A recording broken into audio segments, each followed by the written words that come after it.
Wuthering Heights by Emily Bronte. Chapter 26.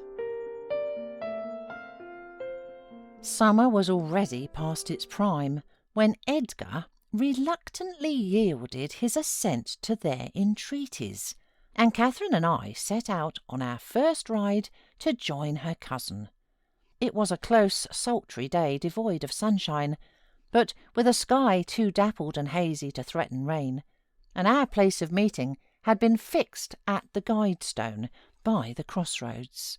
On arriving there, however, a little herd boy dispatched as a messenger told us that Maister Linton were just o'er this side of t' heights, and he'd be meech obliged to us to gang on a bit further.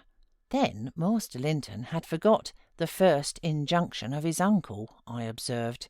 He bid us keep on the Grangeland, and here we are, off at once.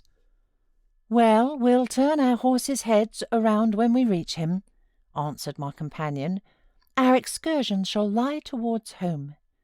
But when we reached him, and there was scarcely a quarter of a mile from his own door, we found he had no horse, and we were forced to dismount and leave ours to graze.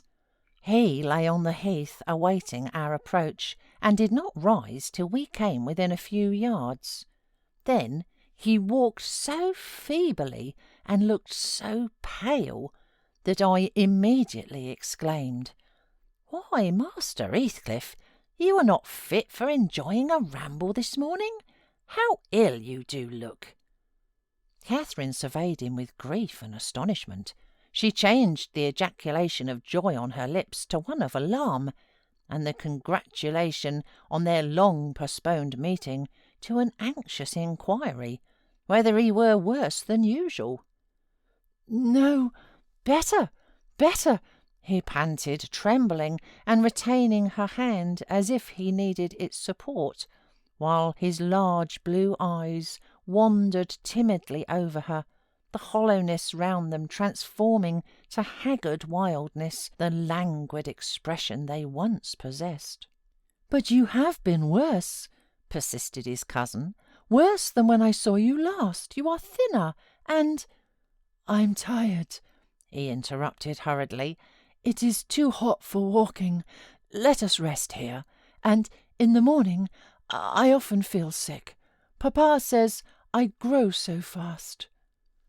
Badly satisfied, Catherine sat down, and he reclined beside her. "This is something like your paradise," said she, making an effort at cheerfulness. "You recollect the 2 days we agreed to spend in the place, and weigh each thought pleasantest. This is nearly yours, only there are clouds. But then they are so soft and mellow. It is nicer than sunshine. Next week, if you can, we'll ride down to the Grange Park and try mine." Linton did not appear to remember what she talked of, and he had evidently great difficulty in sustaining any kind of conversation. His lack of interest in the subjects she started, and his equal incapacity to contribute to her entertainment, were so obvious that she could not conceal her disappointment. An indefinite alteration had come over his whole person and manner. The pettishness that might be caressed into fondness had yielded to a listless apathy. There was less of the peevish temper of a child, which frets and teases on purpose to be soothed, and more of the self-absorbed moroseness of a confirmed invalid, repelling consolation and ready to regard the good-humoured mirth of others as an insult. Catherine perceived, as well as I did, that he held it rather a punishment than a gratification to endure our company, and she made no scruple of proposing presently to depart. That proposal unexpectedly roused Hinton from his lethargy, and threw him into a strange state of agitation.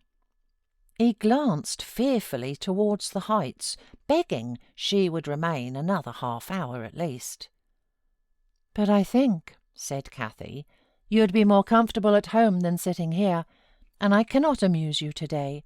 I see by my tales and songs and chatter, you have grown wiser than I in these 6 months. You have little taste for my diversions now, or else, if I could amuse you, I'd willingly stay." "Stay to rest yourself," he replied. "And, Catherine, don't think or say that I'm very unwell. It is the heavy weather and heat that makes me dull, and I walked about before you came a great deal for me. Tell uncle I'm in tolerable health, will you?" "I'll tell him that you say so, Linton. I couldn't affirm that you are," observed my young lady, wondering at his pertinacious assertion of what was evidently an untruth. "And be here again next Thursday," continued he, shunning her puzzled gaze, "and give him my thanks for permitting you to come, my best thanks, Catherine. And if you did meet my father, and he asked you about me, don't lead him to suppose that I've been extremely silent and stupid. Don't look sad and downcast, as you are doing. He'll be angry." "I care nothing for his anger," exclaimed Cathy, imagining she would be its object. "But I do," said her cousin, shuddering. "Don't provoke him against me, Catherine, for he is very hard." "Is he severe to you, Master Heathcliff?" I inquired. "Has he grown weary of indulgence, and passed from passive to active hatred?"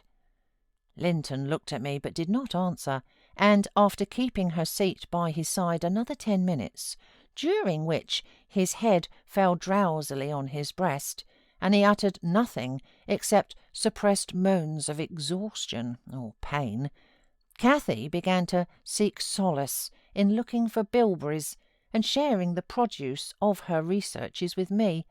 She did not offer them to him, for she saw further notice would only weary and annoy. "Is it half an hour now, Ellen?" she whispered in my ear at last. "I can't tell why we should stay.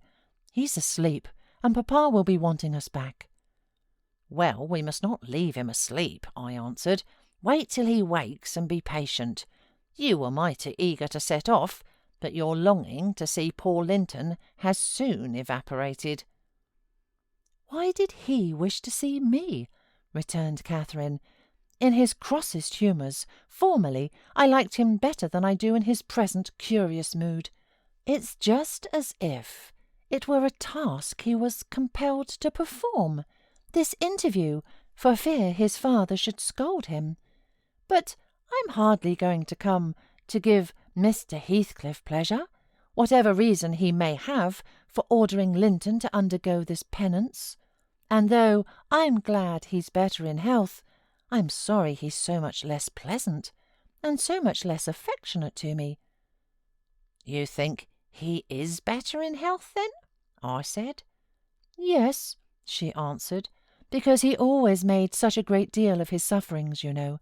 He is not tolerably well, as he told me to tell Papa, but he's better, very likely." "Then you differ with me, Miss Cathy," I remarked. "I should conjecture him to be far worse." Linton here started from his slumber in bewildered terror, and asked if anyone had called his name.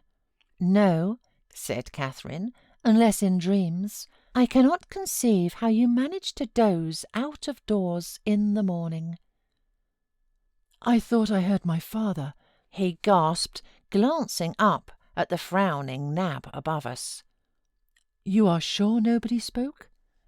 "Quite sure," replied his cousin.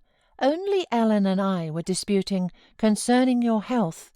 Are you truly stronger, Linton, than when we separated in winter? If you be, I'm certain one thing is not stronger, your regard for me. Speak, are you?" The tears gushed from Linton's eyes as he answered, "Yes, yes, I am," and still under the spell of the imaginary voice, his gaze wandered up and down to detect its owner. Cathy rose. "For to-day we must part," she said, "and I won't conceal that I have been sadly disappointed with our meeting, though I'll mention it to nobody but you. Not that I stand in awe of Mr. Heathcliff." "Hush!" murmured Linton. "For God's sake, hush!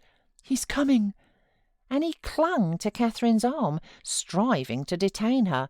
But at that announcement she hastily disengaged herself and whistled to Minnie, who obeyed her like a dog. "I'll be here next Thursday," she cried, springing to the saddle. "Good-bye. Quick, Ellen." And so we left him, scarcely conscious of our departure, so absorbed was he in anticipating his father's approach. Before we reached home, Catherine's displeasure softened into a perplexed sensation of pity and regret, largely blended with vague, uneasy doubts about Linton's actual circumstances, physical and social, in which I partook, though I counselled her not to say much, for a second journey would make us better judges. My master requested an account of our ongoings. His nephew's offering of thanks was duly delivered, Miss Cathy gently touching on the rest. I also threw little light on his inquiries, for I hardly knew what to hide and what to reveal.